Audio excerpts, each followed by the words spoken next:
Good afternoon, learners and parents. I'm Betty Gilumere-Rousseau, EP Media publisher and regional editor. EP Media is a division of Media 24 and distributes 5 free express local newspapers across the Eastern Cape to over 200,000 households every week. I would like to welcome and thank all learners and parents attending this webinar, as well as the panelists for taking the time to advise our youth and our leaders of the future. This series of career webinars, sponsored by Isuzu in South Africa, is aimed at equipping and empowering high school learners across the country with information to make one of the most important decisions of their lives, and that is the career that they want to follow one day.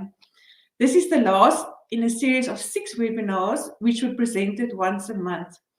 The recording of the first 5 career webinars, which focused on career guidance in general, the Isuzu Chair of Mechatronics at the Nelson Mandela University, careers in the 4th Industrial Revolution and artificial intelligence, careers in education, as well as careers in journalism, media, and communications.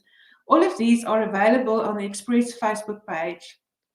All the recordings of the webinars can be used by life orientation teachers in class for learners who could not attend the live webinars. The benefit of attending the free live webinar is that you have the opportunity to ask questions to the expert panelists, and you can win a prize for your school. So today's webinar is about logistics and the various study and career options available in this field. Logistics, if you have to get a definition for it, it's the process of planning and executing the efficient transportation and storage of goods from the point of origin to the point of consumption. In other words, from the point where it's manufactured or warehoused to the point where you can use it as the consumer. And the goal of logistics is to meet consumer requirements in a timely, cost-effective manner. With e-commerce growing, the need to transport goods that were bought online has also grown, as well as the need for the warehousing of these goods to provide a place for them to be warehoused before it gets sent out.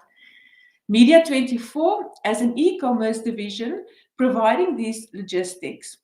And one of my colleagues working in this Media 24 division will be participating in this week's webinar.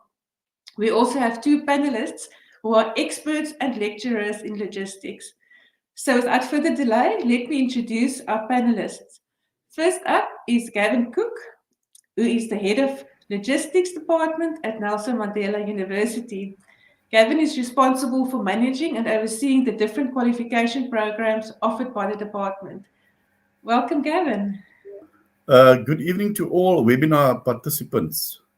My name is Gavin Cook. I'm from Nelson Mandela University. I look forward in providing you some advice on logistics as a career of choice and to answer some of the questions that you may have in this regard. Thank you. Over to you, Betty. Thank you, Gavin. We also want to welcome on our panel Priya Ramgovind, Senior Head of Program in Supply Chain Management and at the Independent Institute of Education. Welcome, Priya. Thank you, Betty. Good evening, learners, parents, and fellow panel members. I'm looking forward to engaging with you further this evening. Also, a big welcome goes to our Media 24 colleague who works in our e-commerce department, and he is Jabulani Mkwanazi, who is the General Manager, Business to Business at Media 24 Contract Logistics. Welcome, Jabulani. Thank you, Betty, and good evening to everyone. Also looking forward to tonight's session. As Betty has said, I'm Jabulani, and I'm from On the Dot, Contract Logistics, a division of Media 24, focusing on e-commerce. Welcome, Jabulani.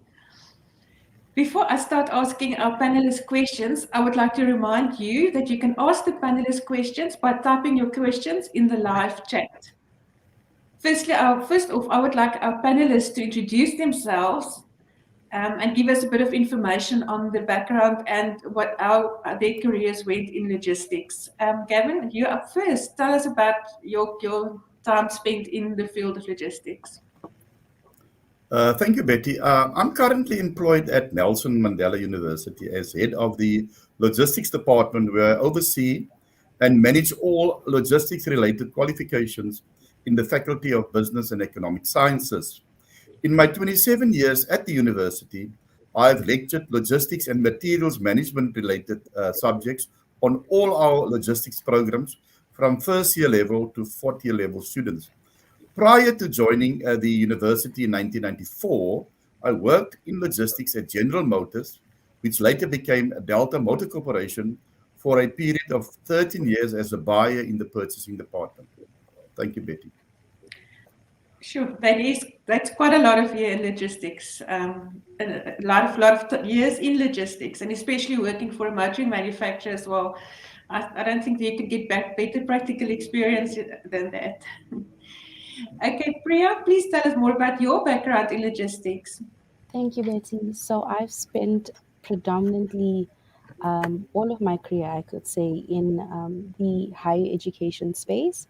I started my career as a lecturer at a private institution based in Durban, and roughly about 4 years ago, I moved up to Johannesburg to start working with the IIE. Currently at the IIE, I am a senior head of program, and that's just a long name and just a fancy title for basically saying I'm responsible for managing supply chain related qualifications and modules across all of our brand offerings. I personally have thoroughly enjoyed learning about my discipline within the context of higher education. And currently, one of my biggest personal achievements is co-authoring and co-editing supply chain related academic textbooks that are now available at various institutions across the country. So very varied for me, but very exciting nonetheless. Sure. So we've got an author on the panel as well. Jabulani, please tell us what your job entails and your background in logistics, and especially what does business to business mean? So my background in logistics is quite an interesting one. I've worked at the company that I work for quite a while, and I've worked in different capacities. I've worked at customer service. I've been a team leader. I've been an account manager. I've been a supply chain manager, ops manager. You name it, I've done it. And currently, what I'm doing is the division that I'm currently working for is e-commerce fulfillment, end-to-end fulfillment company. And what that entails is, well, fulfillment is basically ensuring that the orders that customers place online are picked, packed, and delivered. And my job is making sure that that process goes smoothly. The customer gets what they ordered in the manner that they ordered it at the time that they order it. So that is my job in a nutshell. Yeah. B2B is simply just means business to business. E-commerce can be either B2B, meaning that businesses can order online and those deliveries can go directly to the businesses, where B2C, which is the other side of e-commerce, just means that an end user is ordering from home and we do the fulfillment in the background and we deliver to your home instead of your business. Yeah, these people, the people who these days was online ordering, you know, you even order your clothes and so on from a place like online from China, and then next thing you know, it's here in South Africa, and they make it look so easy. But I think many people don't realize how much goes on in the background to make it so easy for us to be ordering online, and you know, to get those SMSs saying, okay, it's now here, and your order is now here, and then finally getting your order. And there was so much improvement. Well, the growth has been so good in the past couple of years that people, I think, are actually going online and trusting online because it works so well. But I think for it to work so well needs a lot of people and a lot of work in the background to get the systems in place. And that's what logistics are. Yes, if you really want to know the impact and the amount of work involved, you don't have to think that far back. Last year when we went on lockdown, the first retail that opened was one of the retailers which we do the fulfillment for. So we opened during lockdown and we had to go and pick and pack and dispatch and deliver to your houses. So there was Yeah, there was no lockdown for us, so to speak. no. Okay. So, Gavin, what is next question is to you. What does logistics entail, and what do people in this career do, in a nutshell? Okay. As alluded to earlier by Betty, logistics is the process of planning and executing the efficient transportation and storage of goods from point of origin to point of consumption, with the main objective of ensuring that the requirements of the firm's customers are met as promised. So, what does this mean?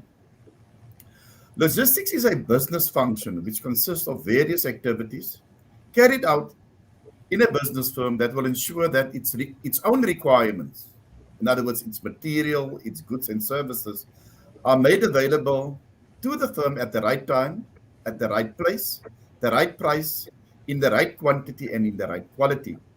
These activities, some of which is common to all business firms across all industries, are well coordinated, controlled, and carried out in its execution to ensure that scheduled operations within the business firm run smoothly and is carried out as planned.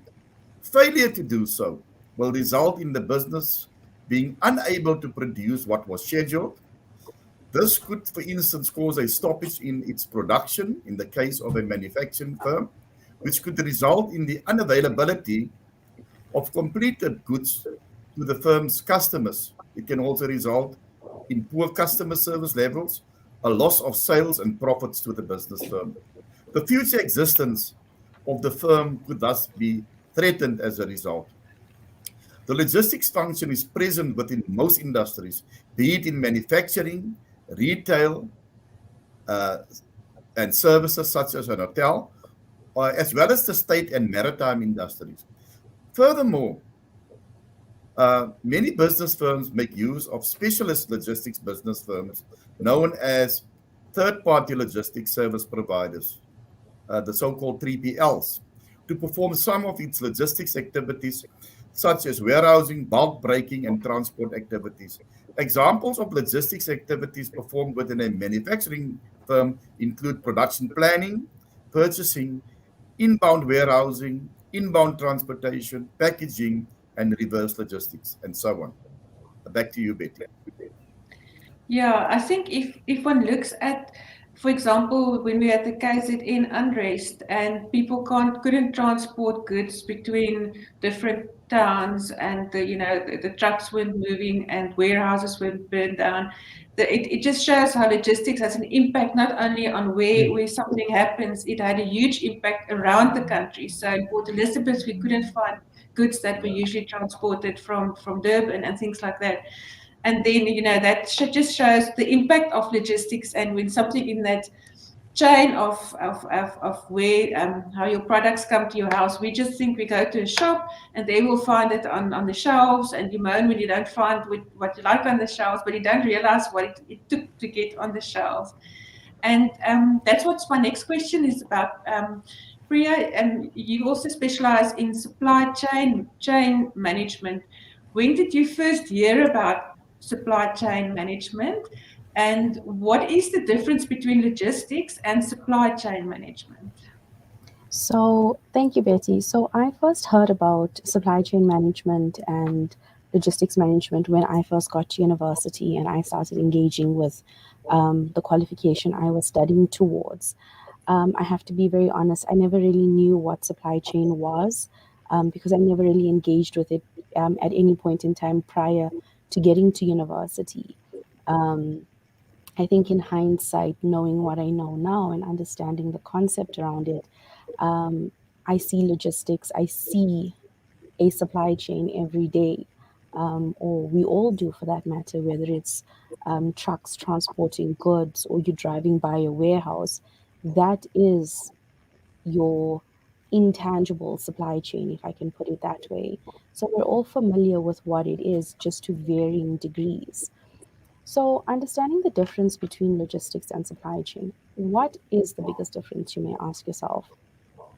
So, very simply put, logistics is a component of your supply chain.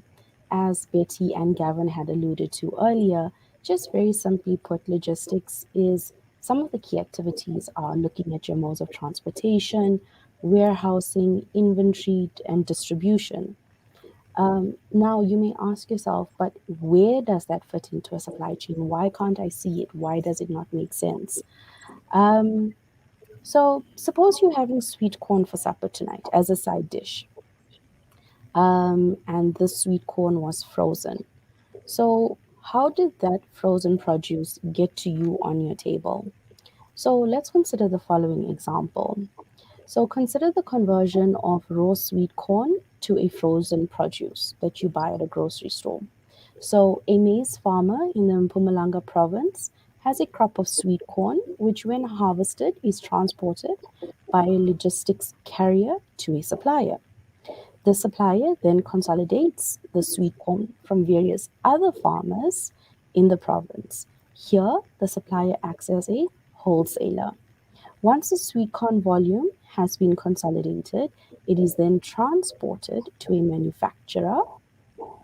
The manufacturer is now responsible for cleaning, shucking, and refining the cobs of sweet corn. The corn kernels are then packaged according to weight and frozen for distribution. These frozen packages of sweet corn are then distributed to retailers such as your Pick and Pay, Woolworths, or ShopRite. And these retailers are stores which you as a customer go and purchase from. So that, very simply put, is an explanation of where logistics fits into your bigger supply chain and how you as a customer play a role. Right. Sure.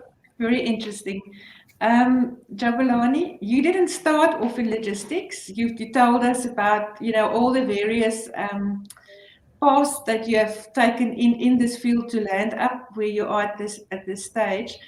Tell us about how does working your way up in an organization prepare you for bigger roles in the future? Thanks, Betty.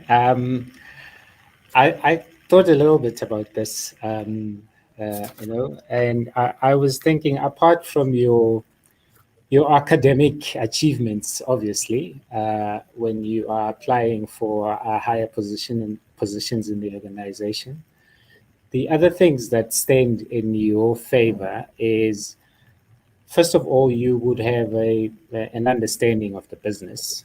You know what the business is about.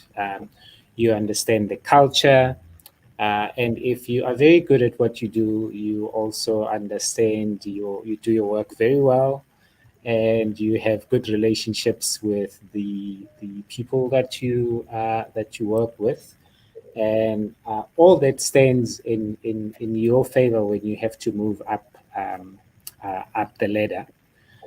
Coupled with all that, you may also have contributed in the building of the business itself. You may have started with it, or you might have grown with it, and because you have all of that background and all of that experience in the business, it makes it very easy for you to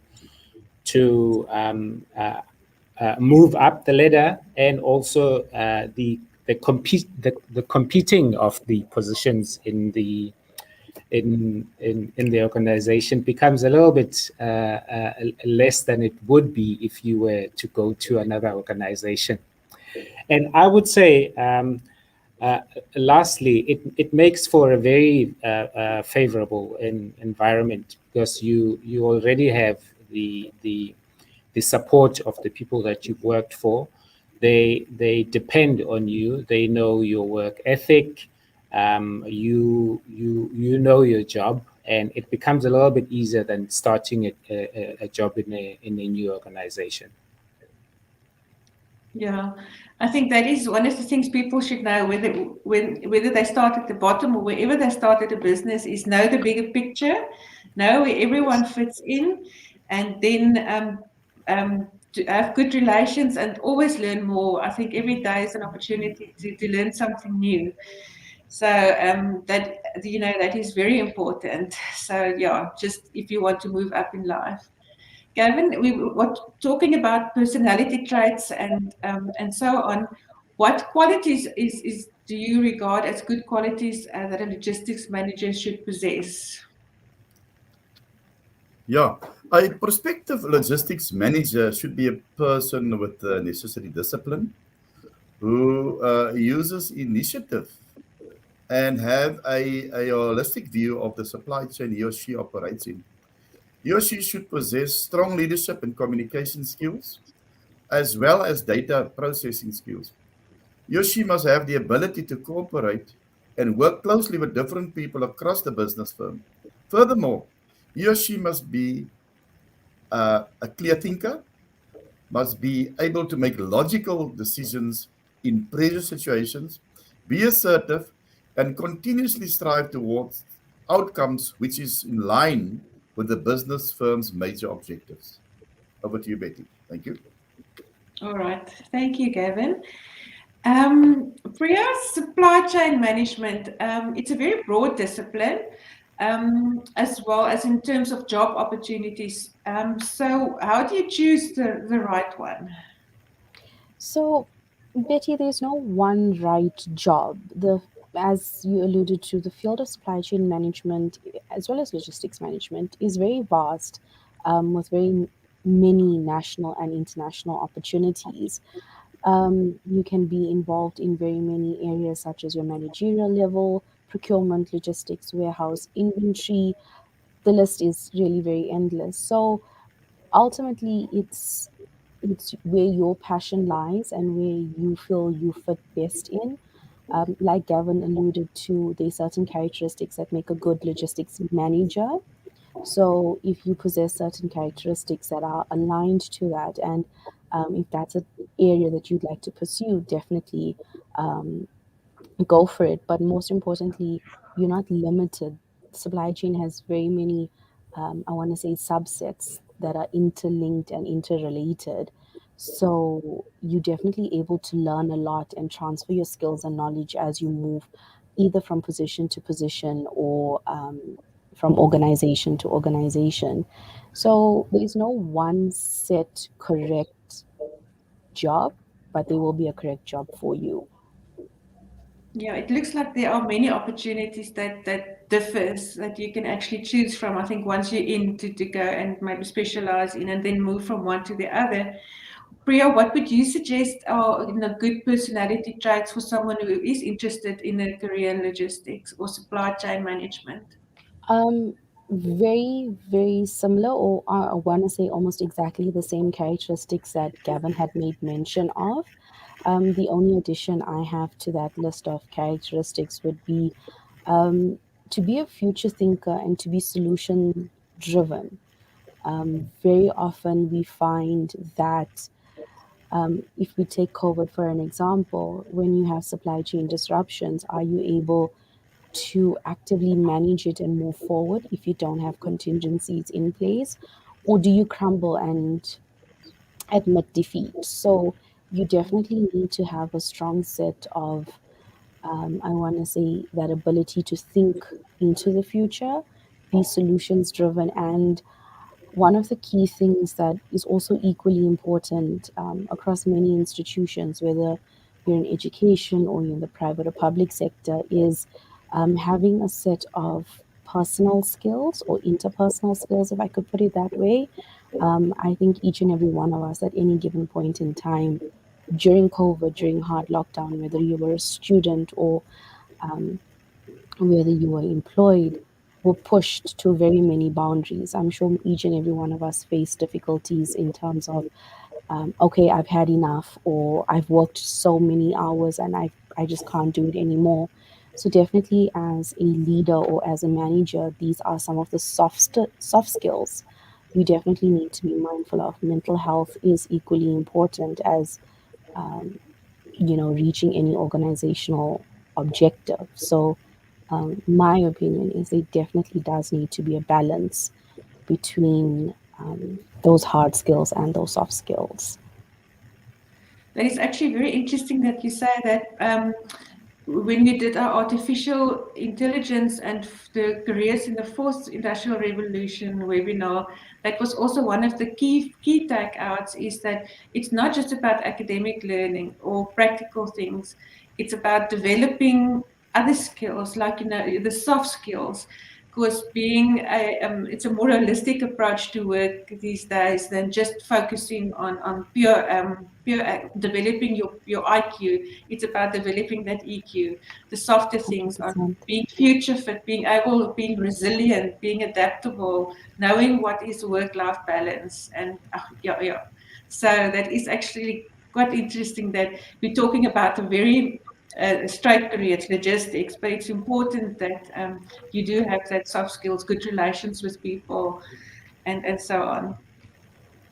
Jabulani, we talking about e-commerce. So people are talking e-commerce, and describe to us in a nutshell, what do you see as e-commerce? Many of our learners probably knows it's buying something online from Wish or somewhere, but what is e-commerce in a nutshell?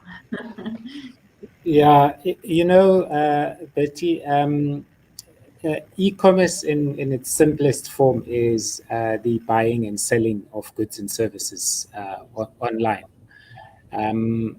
There's really nothing more or less to that. It's just enabling people like you and myself to be able to buy whatever we need online and be able to safely pay online and be able to not only safely pay, but be confident that what we are ordering is what we are going to be receiving at the time that we want it. I think Gavin explained it very nicely at the beginning.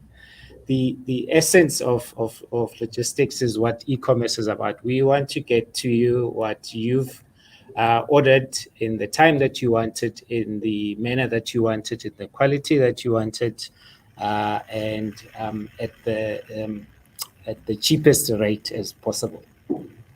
Yeah. That is e-commerce. That is so true. And it's not like you go to the shop, you buy something, it doesn't fit, and then you can just in 5 minutes take it back to the shop and say, So if people mess up on the first time that you order something from them and it becomes late, it comes broken, or it doesn't come in the right size, then you've lost the customer. So it is very important to get all of those things right as well. That is why our job is so important, because I mean the ordering online is just the first step. Someone still needs to go back in at the back and pick the order and make sure it's the correct order.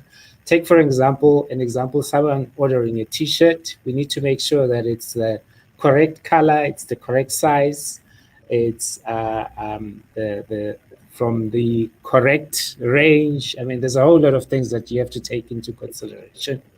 And also you need to then pack that and make sure that it arrives in the state that the customer might have seen it online and at the time that they want it.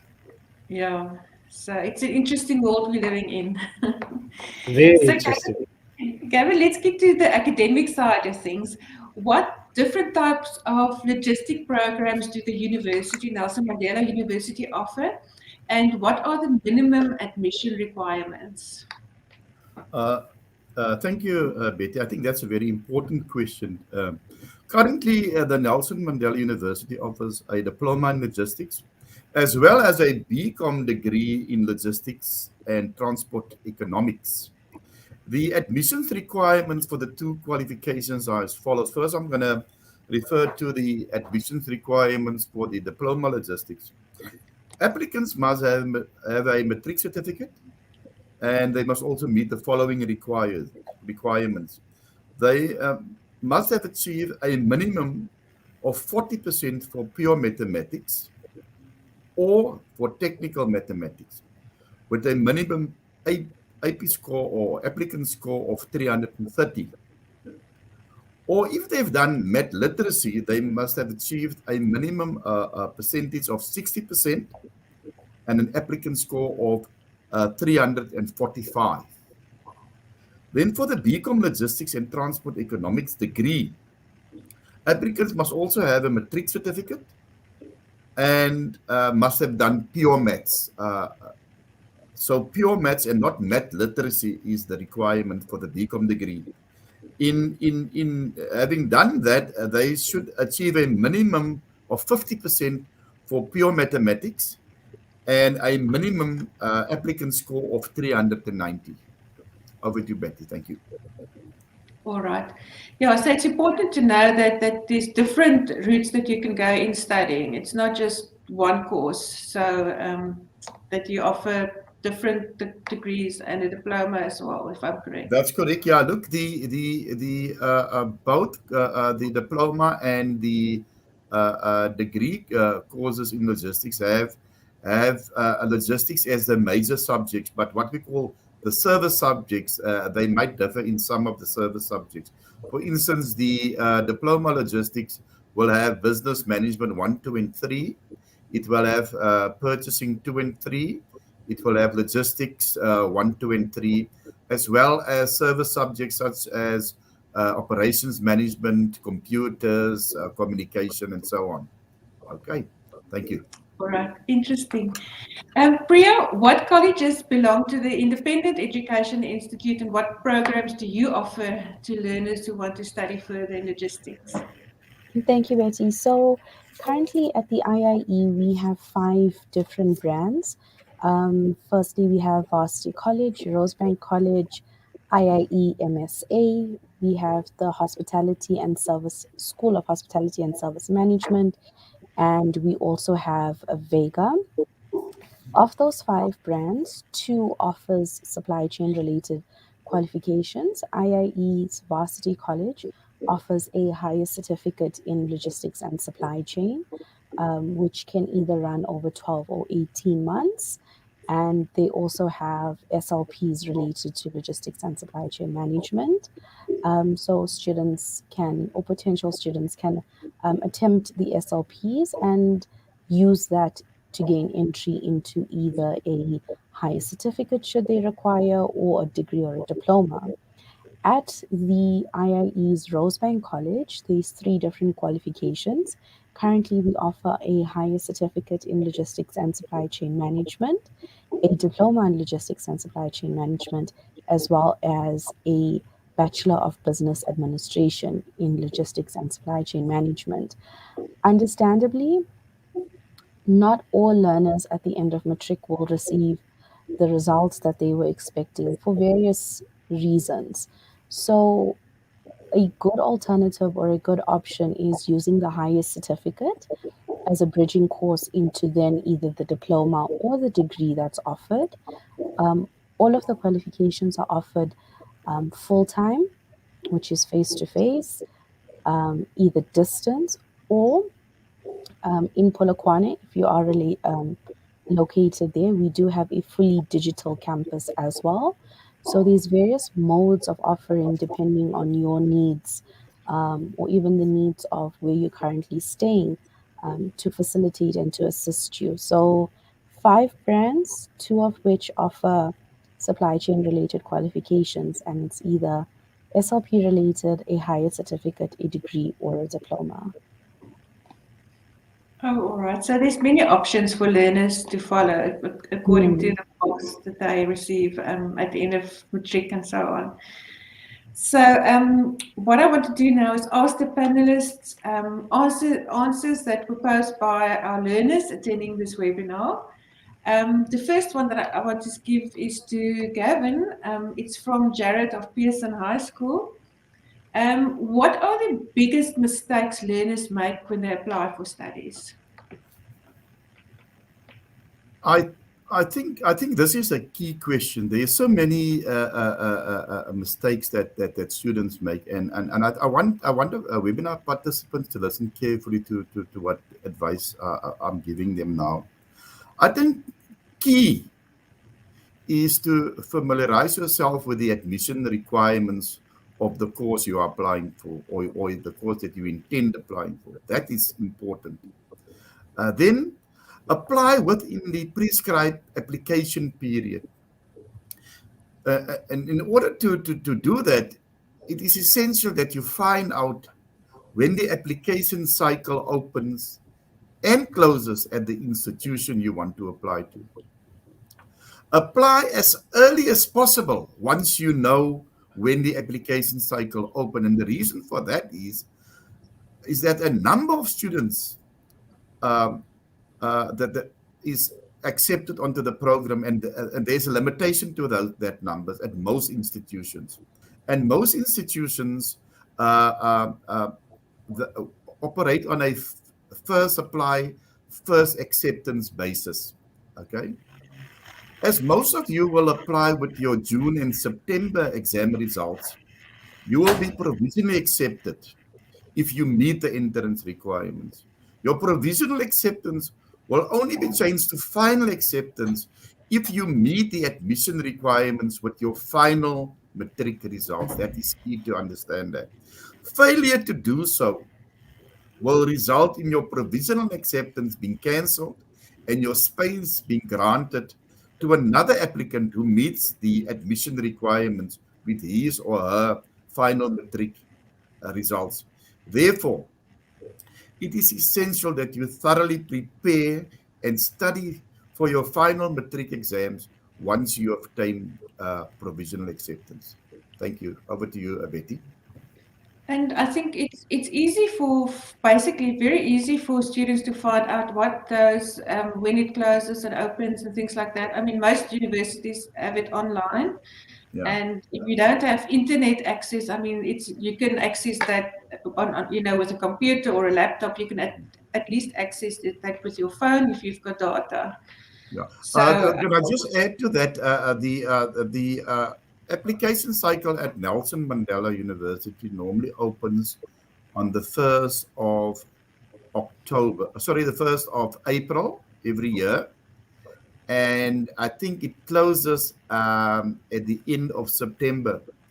So it is key that applicants immediately after the 1st or even on the 1st of April actually start applying. As I say, if a course is limited to 100 people, 100 students, and 150 apply, the first 100 who meets the requirements will be accepted. It can also mean that even though you might meet the entrance requirement, if the course is full and you applied late, you might end up not getting a space on that program for that year. So that's very important. Thank you. And that should be very disappointing for deserving students who've really worked hard, just because they're a month or two late with their applications, that they actually don't get into a course that they deserve to be in. Priya, and with your colleges, when do you open for admissions? So currently, if I stand to be corrected, but we do open in November for registration next year for first semester. But our colleges do allow for mid-year intakes. So that's one of the added advantages of our institution is you can run, we call it out of sync. So where if you've missed semester one application or enrollment opportunities, or if you've applied to a public institution and you weren't able to get in and you realize a little bit too late, you do then have the opportunity of applying later in that year or that part of the semester for a June and July intake. So your academic year will run June to June as opposed to January to December. So there's a lot of flexibility to our brands and our campuses in that if you don't get in the first semester, there's always a second semester opportunity. That's actually very good to know, so for learners to know that that it's not, the year is not wasted if they couldn't get in. And then to spend that first 6 months maybe doing things to prepare themselves for their studies as opposed to sitting at home watching TV. No, definitely. Like I alluded to, there's also short learning programs that Yeah. students can also take up, which is over a 12-week course, that can help build them up towards their qualification. So definitely there are always alternatives up until you do end up starting. But Yeah. an out of sync intake or an out of sync start is definitely an added advantage that we offer to students, especially given that matric results are coming out a little bit later in the year. Students do often leave these big decisions to the last minute, and oftentimes you don't get placement. Like Gavin made mention, public institutions can only take an X amount. So if you don't get the result that you require, there always are alternative options. Yeah, that's actually very good to know. Priya, the next question is also, it's from Nicola from Framsby. Um, Gavin talked about maths and maths, pure maths and maths literacy.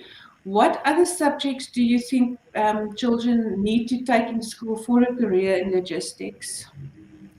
Some of the key entry requirements in terms of subjects would be maths and English. Those are relatively key. Ultimately, it doesn't really matter what combination of subjects you do end up taking, as long as you meet the minimum entry points requirements. However, having completed subjects like business studies would be really advantageous to give you a bit of background and context into simple things like demand and supply. How does it impact on decision making, just the organizational setting, business planning? So, core subjects would be maths and English, but advantageous subjects would be something along the lines of business studies. If you can, maths, pure maths, but as so long as your subjects are commerce related, it is advantageous. All right.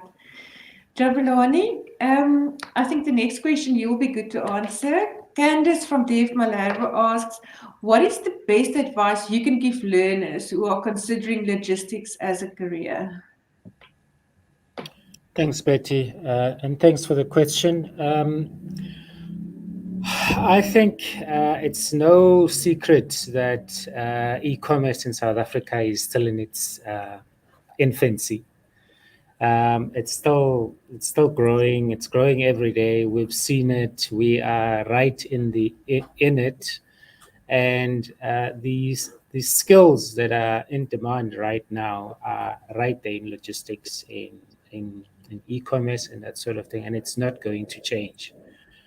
So if I were talking to anyone and they wanted to know what career path they should take, I would definitely say logistics, because if you think about it, it's not just e-commerce. If you look at the description of logistics itself, it's the movement of goods. And if you think about any business, what they do is produce, and they need logistics to move the goods from manufacturing to the end consumer. So there'll always be a demand for that skill. I must agree. I think while there are humans on this earth, they will always need goods to consume. So there will always be jobs in Correct. logistics. Correct. It's not one of those careers that a robot will take over, or something. People will need to have their goods, delivered either to their homes or to their shop where they like to shop. Totally So, agree. so there will always be jobs in logistics. I think that's it for this evening. I want to thank all the learners and parents who attended this webinar. You will find more information about our webinars on the Express Facebook pages. And here you will also find the link to the recording of today's webinar, as well as all the previous webinars we have done. I'm sure that our panelists must have definitely, lit a spark, or at least steered many of our learners watching this in the right direction to make this important decision, and not only about a career in logistics, but also about studying in general and on admissions, and the importance of having good marks in grade 11, and applying for admission earlier. So you don't come December or January and you get your matric marks and go and stand at closed university gates. So that's also very important to know. So yes, thank you, parents. Thank you, panelists, for your time. I would like to give every panelist the opportunity to end with a final word of advice for our learners. Gavin, let's start with you. Yeah, to all webinar participants, I hope the advice that we've provided you this evening will stand you in good stead when you finally make a decision on the choice of career and the qualification that you would want to pursue. Please prepare well for your final matric exams for those who's in matric currently, and everything of the best for your future. Goodbye. Thank you, Gavin. I appreciate your time and sharing your expertise with us. Priya, from your side? Thank you, Betty. Just a final word of advice from my side would be to all learners and to parents. Choosing what you study is a really big decision, not only for learners, but also for their parents as well. So if I could leave you with just a final thought, it would be research, research, and research as much as possible before you make a decision. Ask questions, look at different institutional websites, talk to professionals, or even go visit career days. You'll never know what's truly meant for you if you don't look at your different possibilities. As it's equally important for learners to do their own research about what's important and what's meaningful to them, it's equally important for parents to provide them with some sort of assistance and conduct their own research so they can help and advise their kids as best as possible. So my parting words would be research and make an informed decision. Sure. And this is what this career series is all about, is to tell children to actually do your research and don't just step into something, but you look at, if you can, shadow and look at all the options available, because there are so many options available. And then last but not least, Jabulani, what would your last bit of advice be to our learners? I would like to leave on a lighter note. For all those learners that think that logistics is not hip or glamorous, I think Priya and Gavin made it clear that the opportunities are vast. So even if the job itself is not hip or glamorous, but you might just end up working in a hip and glamorous environment, doing exactly logistics. And you will have a job. And you'll have a job, yes. Yeah, that you'll enjoy. Very important. So thank you all, and thank you to everyone for watching. Good evening. Bye-bye.